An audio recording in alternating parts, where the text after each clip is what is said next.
में मेरे प्रिय भाई और बहनों, आज के सुसमाचार में यीशु कहते हैं कि वे ही उत्तम मेंढपाल है, उत्तम मेषपाल है, अच्छे गडरिया है।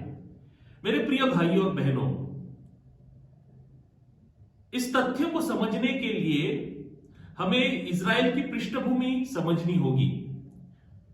इज़राइल में पशुपालन का कार्य अच्छे ढंग से चलता था, लेकिन हर एक गांव में एक भाड़ोत्री मेषपाल हुआ करता था अथवा गडरिया हुआ करता था, क्योंकि उनके जो सच्चे गडरिया थे वह अपने भेड़ों को संभालने में असमर्थ थे, कारण उनके पास और अधिक कार्य थे, जैसे कि वे कृषि का काम भी करते थे।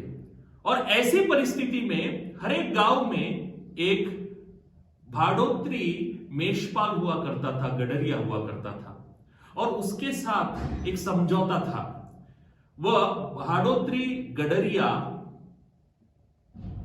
जब कोई भयंकर वन पशु आता था, वन प्राणी आता था, वह भाग जाता था, जंगली जानवर को देखते ही भाग जाता था। यह उसके करार में लिखा हुआ था।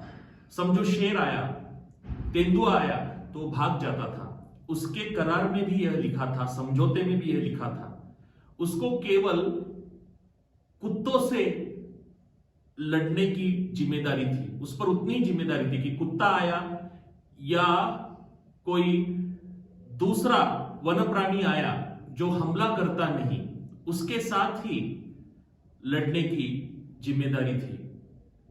एक भेड़िया आया तो उसके साथ लड़ने की जिम्मेदारी थी, लेकिन दो भेड़िया आया तो वह सुरक्षित रह सकता था, भाग सकता था, और भेड़िया आकर भेड़ों को खा जाता था। यह उसके करार में लिखा हुआ था, समझौते में लिखा हुआ था, क्योंकि वह केवल एक भाड़ेकरू था। लेकिन यीशु क्या कहते? यीशु कहते कि मैं ही उत्तम उत्कृष्ट मेषपाल हूं, अच्छा गडरिया हूं।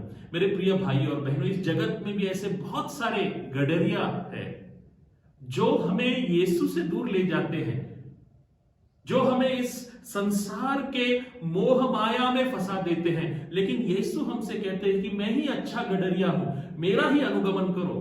तो आइए इस उपासना विधि को मनाते हुए हम प्रार्थना करें कि हम सदा सर्वदा यीशु का ही अनुगमन करें, उसका ही अनुकरण करें, क्योंकि वही सच्चा गडरिया है। आमीन।